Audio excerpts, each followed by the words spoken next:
Welcome to the Front Office Exchange, where we take a look at the careers of executives and rising stars within the sports business. Now here's your host, Jake Vailing. And we are back. This is episode 21 of the Front Office Exchange podcast. And today you'll hear from Russ Scibetti, Vice President of Product Strategy for Core Software. I hope everyone had a wonderful holiday season, first and foremost. I know I did. And that you're as excited as I am about getting 2017 started off on the right foot. So with that in mind, I think we've got the perfect podcast to kick things off in a big way. Most of you, if you're listening to this, you know of Russ. You follow him on social media, you read his blog. He's very well known in sports business circles, not only through his work with the New York Jets and Core, but also through his many years of running thebusinessofsports.com. He's very active on Twitter as well. You'll see him at conferences and events. And in general, he's just considered a sports biz thought leader. His career is fascinating. Russ, after an early career outside of sports, attended Arizona State's dual MBA and sports management degree program. And from there, as he coined it, he, quote, embraced his skill set and married sports with his strengths in CRM and database marketing. He rose quickly through progressive roles, much of which he attributed to, again, quote, saying yes to opportunities and leveraging his growing network. As it relates to the latter, he stressed, look, it's not just who you know, it's who knows what you know. Mic drop, head explosion. Yeah, I'll say it again. It's not just who you know, it's who you know who knows what you know. Great stuff from Russ. This episode is full of pearls of wisdom just like that and much more. So without further ado, Russ Scibetti of Core Software and thebusinessofsports.com. Russ Scibetti, thank you for joining me on the Front Office Exchange podcast. I appreciate it. Oh, no problem, Jake. Been looking forward to it. Yeah, likewise. I mean, it was getting to the point where everyone I was having on, everyone I was talking to was referring you. And I mean, I've been looking forward to this episode now for a couple months, just to get it over with, Russ. I'm tired of being referred to you. You're a popular man in sports business. I am embarrassed yet flattered at the same time. So I now there's expectations. I need to come through. Oh, the bar is ridiculously high. So we'll kind of talk about how I was introduced to you and your network and so on. But why don't you first let us know what your role is there at Core Software, and then we'll kind of work backwards in your career. Sure. So my current role here at Core is as a VP of Product Strategy. So what that mostly means is I'm in charge of our product line, what functionality we're adding, what is the product going to look like in 3 months, 6 months, 12 months, and across our whole product line. So we primarily develop CRM and data warehouse software for professional sports and entertainment companies, whether it's the ticketing side of the business, sponsorship sales, the analytics team, hospitality, et cetera. So I oversee the development process, the implementation of the software, the customer success afterwards, and help out with some business development here and there. Okay, so large company, small company, just give us an idea and kind of how you report up through the organization. It's a small company. It's been around for over 10 years, though. Really broke into the sports space of it probably in the late 2000s, 2007, 2008. And that vertical just kind of really grew fast and became entirely focused on that industry. We've got an office in New York, a development center in Vancouver, and some folks that kind of work remotely as well. And I report up to the two co-founders of the company, our president and CEO, who started the company back in the 2000s. Okay. Now, had you been keeping your eye on this company or had they, I assume you were recruited there, but you've got a diverse background, and we'll talk about the business of sports and your blogging media career as well. But your background, like I said, is diverse. And, did you want to go this route after spending, almost 5 years with the Jets? Well, that's exactly how the opportunity ended up coming about, because at the Jets, I was a customer of Core. We used them when I started with the Jets in 2009. The relationship there had already begun. So I got to know the folks at Core very well. Jets were a very early customer. Did a lot of custom solutions for how the Jets were investing in CRM around the development of the new stadium. And so just over the years, I got to work with more and more people at the company. Every now and then they checked in to see, if I had any interest perhaps as the company was growing. And then I guess it was back in, 2014, the company had a really new strategic direction. They were looking to someone come in and really run with it. And opportunity was there. It seemed like a good challenge and decided to go for it. Yeah, and you hear that story a lot, whether someone's at an agency and they go to a client or vice versa. Had you, at that point with the Jets, realized that, hey, this CRM, I mean, this is my passion. This is really where I want to take my career. And it was a good timing-wise. Is that really the driving force behind it? Yeah, it was the right timing, right opportunity, right role, something different, a new challenge. The Jets was a great opportunity, and we'll probably talk a little bit about that, and got to do a lot there. The focus was CRM and database marketing, but the nice thing about those roles is because you got your hands in the data, there's more and more data coming from all these different departments. So I got to work with sales and sponsorships and marketing and IT and finance, kind of a little bit of everything. Right. So having I'm sorry. So having the technology background and then being in a space to be able to play with all that data and help the business make good decisions, it really was just a nice confluence. And to give this a little context, so going all the way back to Rutgers, you're a computer science major, and you rolled out of school into a programming job, correct? Yeah, I was a comp sci undergrad at Rutgers, and just kind of assumed I was going to work in computers. I was good at it. I was comfortable with them.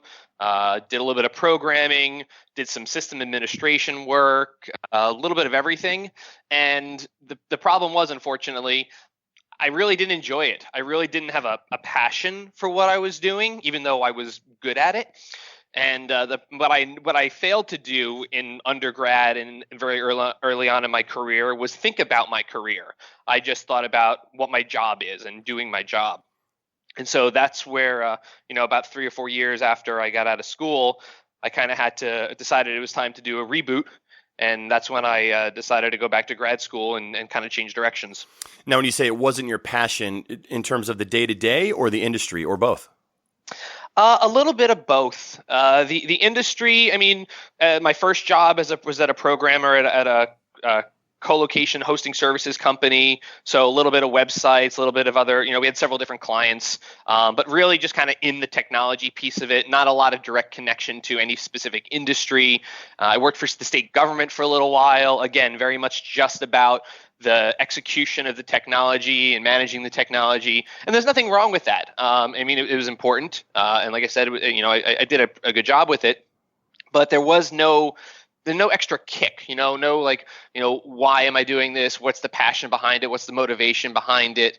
And it just felt like something was lacking and was just kind of going through the motions, and thinking about going through the motions for the next 20 years was a little depressing. So that's kind of what really opened my eyes to think about, I need to have a game plan here. I need to think about what the next 20 to 30 years really is going to look like.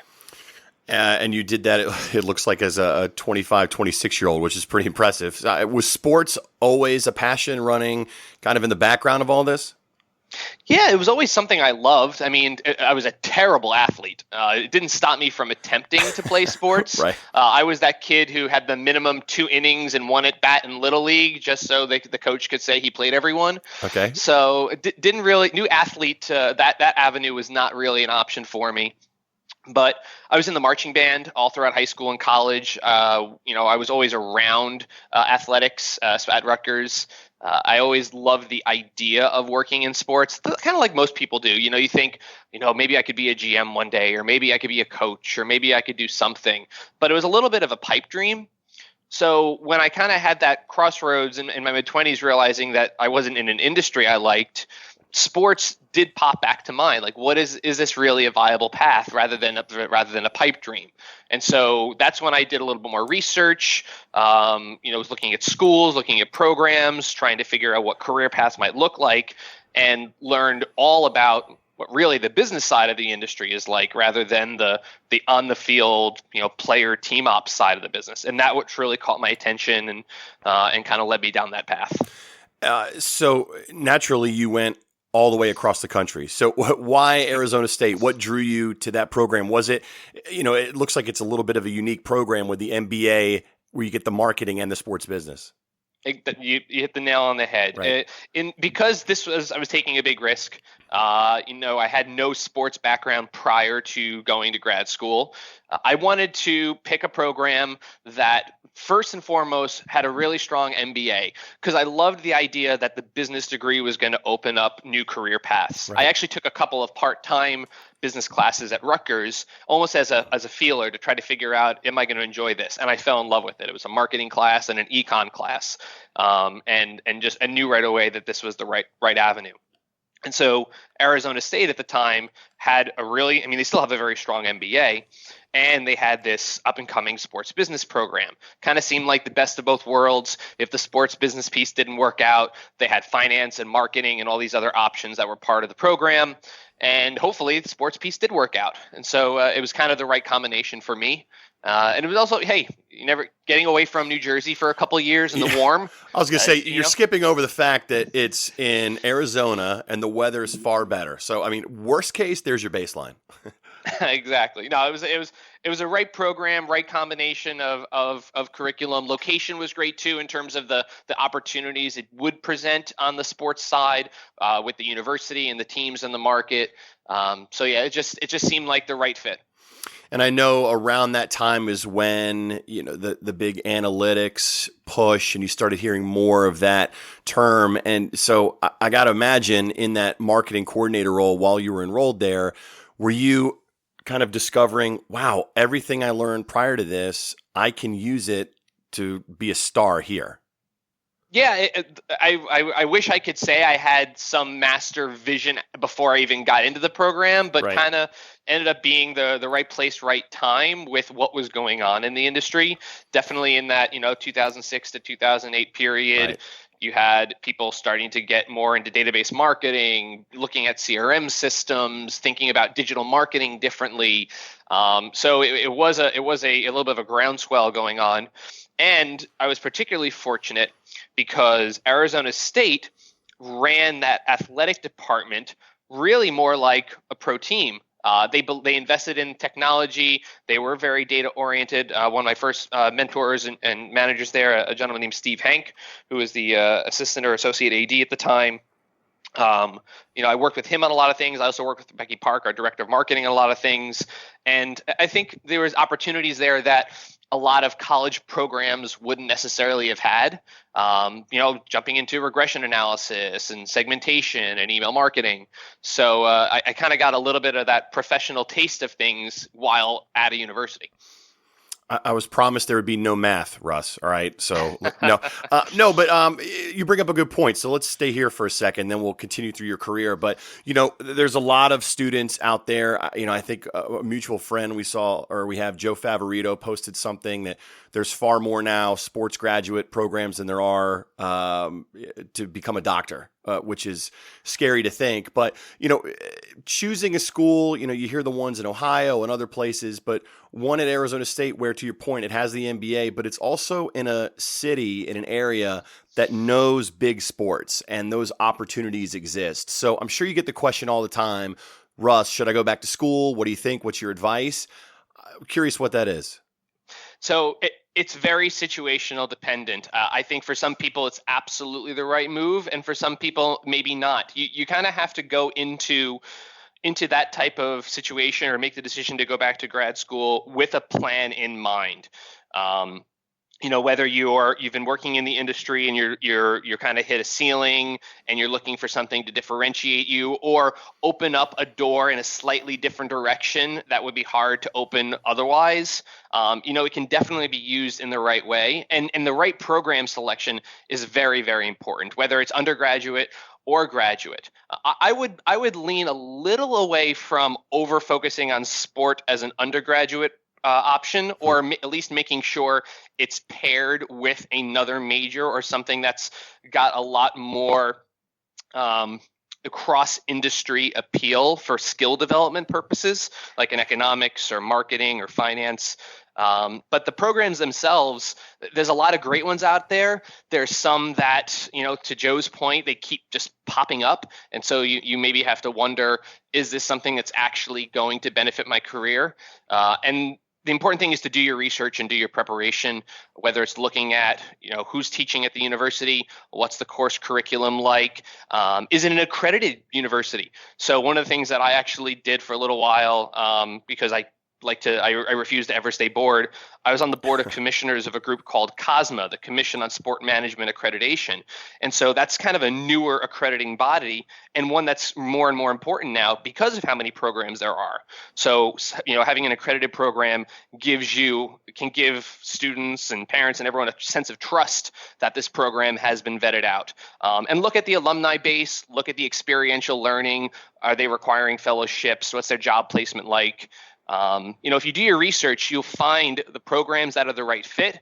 And then, like I said, as long as you go into it with a plan, I'm going into this because it's going to help me get into the industry, change roles into this. If you go into it just thinking, I'm going to get to work in sports, you're going to kind of meander around, I think, and not get as much value out of it, regardless of undergrad or graduate level. So then you left ASU for a role with Comcast Spectator for less than a year. So talk about that. Did you learn pretty quickly that, hey, I want to get out of this, this role and out into the sports business industry? Or was that a year-long role, or what was that? It's actually the exact opposite. So it was Comcast Spectacor, which owned the Flyers and the Sixers and the Arena and several other related businesses. So while I worked for the parent company, I was very tightly aligned to the Flyers. So essentially, I was their CRM analyst. I was in their sales meetings, their service meetings. The team had just rolled out a new Salesforce CRM. Literally, my first day at the company was the day they rolled out the platform. And I worked for a gentleman there named Mark DiMaurizio, who, again, has been incredibly valuable in my career development.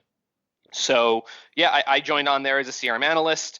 And in 11 months, I joke, I learned more in 1 year under Mark than I think I could have learned 5 years anywhere else. So they put me in a position to do a lot, to learn a lot, to think on my feet, to get a real hands-on education. And that time there just essentially prepared me for what my next job was. Slingshot out into everything else. So how did you find out about that role? So just to give people a perspective, if they're listening and they're coming out of that grad school program, was that networking through the network, graduates, the alumni, or did you go out and hustle? It was, well, I did go out and hustle, but it was definitely networking too. So after I graduated, I always knew I wanted to come back east. My then fiance, now wife, always wanted to stay up in the New York, New Jersey area. So while I was in Arizona, I was looking for jobs in this area. I had some interviews with NBA and the NHL. Things weren't really coming around. But one of the connections I made at Arizona State through Steve Hank, who I mentioned earlier, he introduced me to Sean Tilger, who is, I believe, currently now the COO of the Flyers, or SVP. And Sean, after a call with him, said, "Oh, you got to talk to Mark." And so Sean introduced me to Mark. And this is probably a couple of months before I graduated. And we hit it off, had a real great conversation on the phone, not an interview, just a conversation. Probably had one or two more throughout the semester. Graduated, came back east, looking for a job, had a bunch of interviews. Nothing was quite coming through yet. And then in July, he called me and said, "Hey, I had someone leave and we have a CRM analyst opening. Would you be interested in it?" And I said, "Of course." And I came down and interviewed, and taking that job was awesome. Even though to this day it has it's the longest commute I've ever done in my life for that job. I can imagine. So did that run concurrently with you starting the Business of Sport? I started the businessofsports.com, which is my blog, while I was finishing up school. So spring of 2008. Originally, I wanted to start it up and trying to get some of my classmates to help write articles. Thought it'd be a really good way to help promote the program at Arizona State. They were a little less enthusiastic about it than I was. So I said, all right, well, I'm still going to do this. And just kind of ran with it, and has been using it as a platform or opportunity to write and share and best practices or opinions ever since. Yeah, you mentioned you don't like to stay bored or not busy. So, I mean, you kind of glazed over that. I mean, you've been at that now for almost 9 years, which is nuts. So, as someone who, we're 20 episodes into this podcast, how has it evolved for you, the business of sports, the blog, over the last almost decade? When you and I almost connected at the SPJ, the marketing conference up in New York recently, when you were doing your thing, you were interviewing executives and athletes and people that were there. I know this is a multi-part question, but has that given you a new platform and other opportunities that you've enjoyed almost on the side with everything else going on? It's been one of the best decisions I could have ever made in my career, between the blog and also jumping into Twitter very early on. They're just door openers. I've never made any money off of having a blog, but what it does is it gave me visibility as I was trying to essentially create a new career. And as everyone in sports knows, it is about relationships, the value that your personal brand can have and your reputation. Getting your name out there is really, really important in order to get those opportunities. And it's just been, I joke around that it's building up my goodwill bank in perpetuity. Like, whether I can write an article that someone else enjoys and gives them an idea, whether it helps me network with other people. The blog has spawned for me a whole series of networking events that I help host. It's provided some fun little things, the conference opportunity that you mentioned, or some media opportunities. They're just fun. And the common theme throughout doing this is it helps connect me with more and more people, whether I'm helping them, whether they're helping me, whatever it is. It's just has this nice, really powerful network effect, and it's been wonderful for me. Do you need that in your current role? Or is this truly you love to learn, you love to network and build relationships? I mean, do I need it? Maybe not, but I also would never want to I never would get to the point where I'm overconfident that I don't need it, Right. because it still ends up creating new opportunities here and there. Like going to the conference that we almost crossed paths at the other day. That was an opportunity where Momentum was having people looking for someone to help interview folks, and as part of their conference platform, they've seen what I do in the blog, they've seen what I've done in other places or podcasts, and led to a new relationship with Momentum. I didn't have that relationship 3 months ago. So yes, I probably don't need it, but I don't see the downside. As long as I can continue to find the time, and that's probably the biggest challenge, it continues to add value to my career. Yeah, and I completely agree with you. I'm a big fan of that mentality. I know that you mentioned some of the events that you've done. If anyone's interested, they can go to the website or to your LinkedIn and see some of the stats you put up. Are you doing any of those #SB Night or any of those other types of networking events now currently? Not right now. So we started off as kind of a one-off event in New York, spawned into other cities, became Sports Business Night, and eventually Sports Business Week. We've done Sports Business Week for 3 years now, and essentially it's 1 week out of the year where I work with a lot of friends in a lot of different cities and even other countries, and we have all these networking events completely for charity. And we've had over 1,500 people participate the last 2 years. And it's just fun. We'll probably do another one tentatively in the spring. I'm hoping around the April timeframe.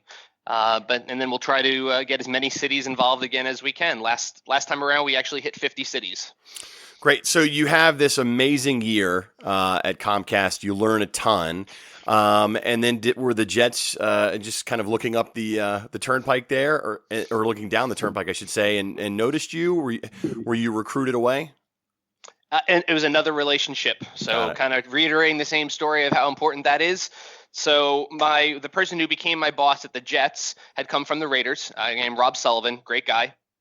When he left the Raiders, he had asked some of his counterparts at the Raiders, hey, I know I'm looking for someone to fill this role here at the Jets. Who do you know? And both of those people who were working at the Raiders, well, one, they were both also Arizona State alumni, and both knew me very well. And they said, oh, Russell's just down the road from you. You should meet Russell.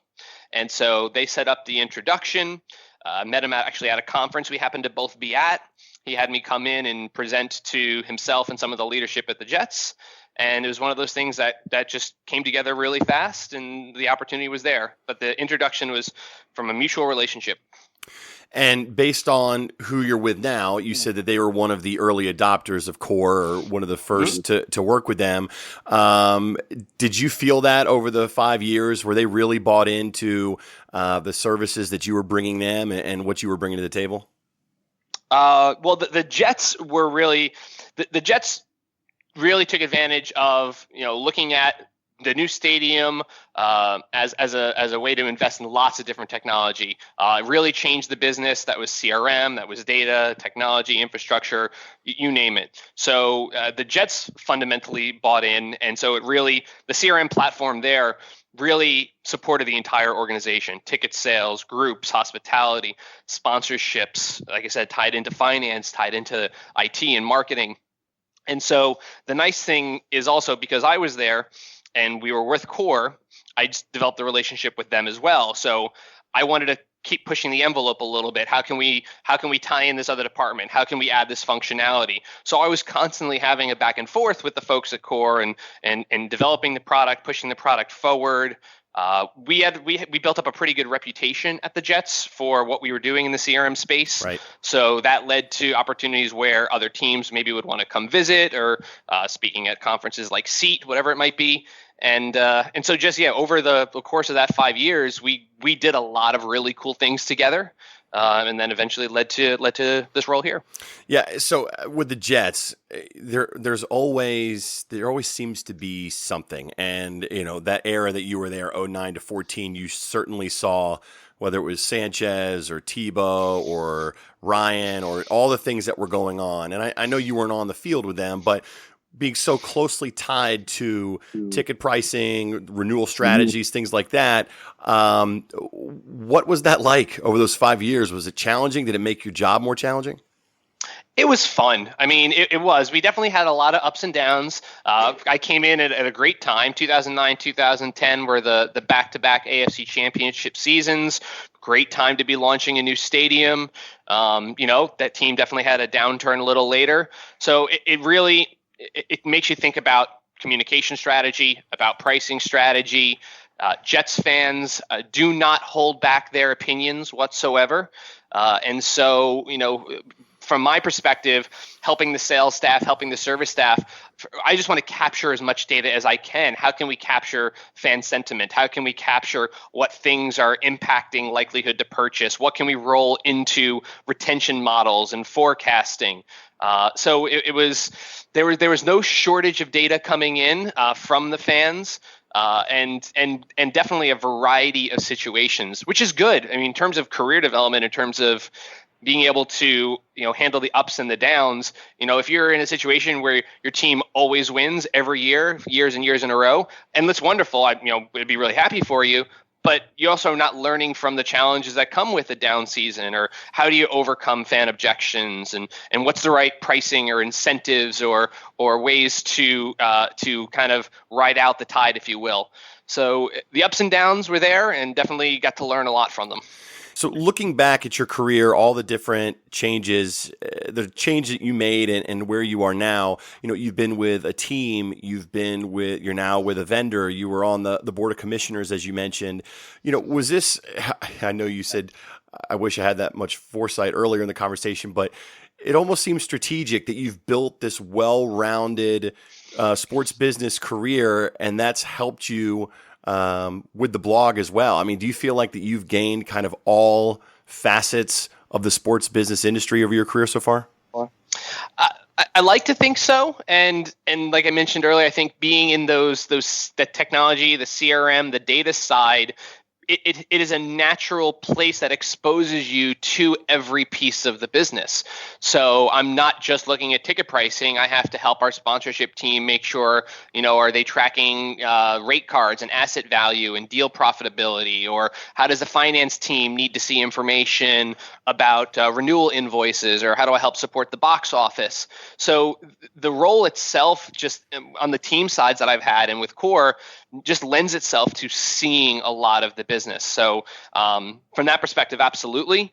And in general, I like to take an attitude of saying yes to as much as I can, whether that's speaking or teaching or attending events or blogging or whatever it might be, because ultimately every one of those things is a learning opportunity. Even when I was at the Jets and someone wanted to come visit us to learn about what we were doing in CRM, I always felt that ultimately I was learning just as much getting their perspective.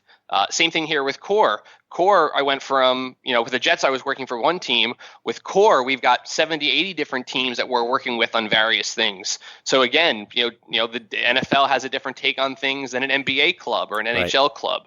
So always putting yourself in a position to have the opportunity to learn, I think, is really important. Are there any clubs or events that you haven't worked with yet that you'd like to?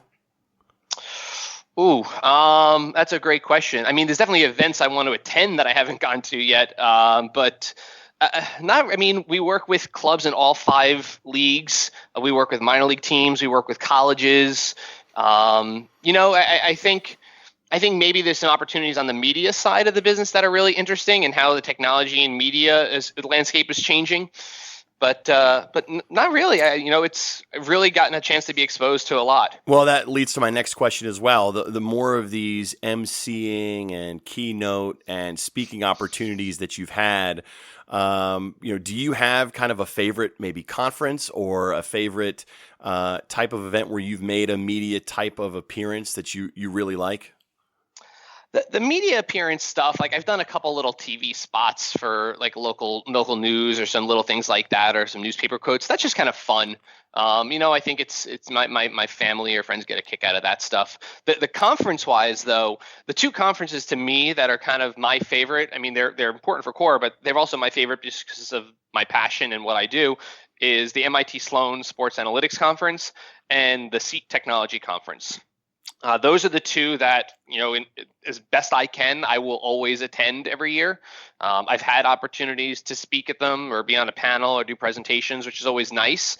But more from the perspective of the people that are there are people that were my peers, that are my peers, working in similar roles, people that I can learn from, people I have really interesting conversations with.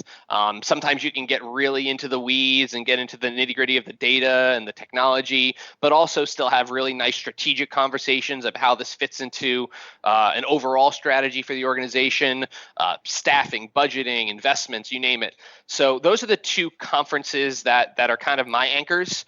I love attending lots of different events and getting different perspectives, but they're definitely the most important for me. How would you recommend someone, say they wanted to connect with you, meet with you, whether they know you already or it's just they're coming in cold? How would you recommend they reach out to you and try to schedule something at one of those conferences, let's say? I mean, at a conference, it's normally pretty easy. I'm very accessible, especially on Twitter. That's probably the easiest place to just get a little bit of an intro and a conversation going. What I don't like is when I'll get an unsolicited LinkedIn message without any context behind it, and I just don't know what to do with that. And honestly, I just delete those. As long as you can introduce yourself, have a little bit of conversation, explain, why you want to talk or why you want to meet. I'm always happy to have those conversations. And I think it's really important too. Like, networking is not just about, collecting numbers. Right. It's not how many business cards that I come home with at the end of the day. I'd rather make 1 or 2 meaningful relationships than 25, superficial ones. So it's really about, I'm very accessible. Twitter's probably the easiest way. And then just make sure it's, I have context and there's some value to the conversation. What's the future of the business of sports? I mean, I look at it, you're still super active. I know you said it's fun, you love it. Do you see it going now for the foreseeable future? Yeah, right now it's kind of status quo. I actually don't have as much time to write as I wish I did, and every now and then I look and realize it's been 3 weeks since I've written something and beat myself up a little bit for it. I've tried to dabble in podcasts, but for me, I think writing and tweeting is just a more comfortable platform. But I love seeing what you're doing and what a bunch of others have been doing in this space. I don't think I'll go down that road, but and I'm not going down your road because you set the bar so high. So we're good then. Well, I appreciate that. No, I think it's going to kind of keep moving along as it is, and taking an open mind, never knowing what format it might be able to take in the future. And then how about at Core? I know you can't get deep into the strategy here, but what are the types of things you're working on? What's the future look like there? The future for us, we're in a really lucky position because we work with so many different teams that they're all pushing the envelope. We can kind of glean best practices from NBA clubs, from NHL clubs. And so my biggest thing is to try to keep the product pushing forward. So we update our product every 3 months with new things. So that's a pretty short cycle in terms of software development to keep new things in front of our customers. We have a data warehouse product that was just really introduced last year. That's a growing opportunity for us. And in general, as more and more teams are investing in different technology and all these different technology platforms are generating more and more data, we're just constantly trying to find ways to integrate, get some good insights out of it. We've put a lot of time and energy into better reporting and analysis directly into the product. So the more we can really bring the insights to life, make it as easy as possible for the staff to use, those are the things that we're really concentrating on. Earlier in the podcast, you said one of my favorite pieces of advice, just say yes as much as you can, be open to opportunities. Any other pieces of advice that you like to share? It also sounds like you've had some great mentors over the years. I don't know if you want to mention anyone in particular, but any advice that you like to pass along to people? Well, the one thing, there's probably two pieces of advice that came from folks that were actually kind of working with the university that always stick with me. One was embrace your skill set. So when I actually had that technology background, I was trying to get into sports, I actually was avoiding technology for a little bit. I didn't want to be pigeonholed as the IT guy writing websites, doing programming. That wasn't what I was interested in. But then actually a gentleman named Mark Tootie gave me a good wake-up call. He said, what are you talking about? You have this competitive advantage in the fact that you're comfortable with all this stuff. Just find a new way to apply it. So wow, thinking about the skill set and embracing it is in being creative with it is really important. And the other one is, and kind of ties back to something I said earlier, there's the old cliche, it's not what you know, it's who you know. One of the directors of our career services department, a guy named Guy Groff, said that was an incomplete statement. It's not what you know, and it's not who you know. It's who you know, who knows what you know. And the point of that is, again, it's not just about collecting names and having a bunch of people know you. You need to make sure that people that know you can also speak to the value that you add and the skills you have. So again, the quality relationship building, so where they can not just become a generic reference, you can actually have someone become an advocate. So those are two things that have really kind of stuck with me. Wow, those are awesome. So you talked about Twitter a little bit.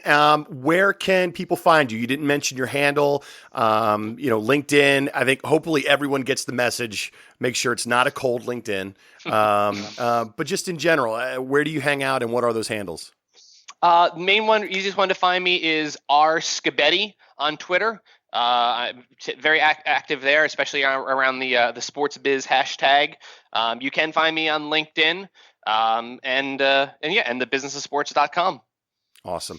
Well, I think I speak for everyone in sports business. What you've done for the last, almost 9 years is someone that's 3 months into this. It is so daunting, but the time and energy that you've put into that without caring about money or anything like that, just to build the network and to use your words, just to have fun. It's impressive. And I thank you. It's a great resource. And I was very excited to finally connect with you, and I appreciate you coming on, Russ. Oh, thank you, Jake. Appreciate that, and it's been fun. Thanks for listening to the Front Office Exchange, where you hear about the careers of some of the leading executives in sports business. Visit us at frontofficeexchange.com on Facebook at Front Office Exchange and on Twitter at Front Office EXCH to access past episodes, show notes, and much, much more.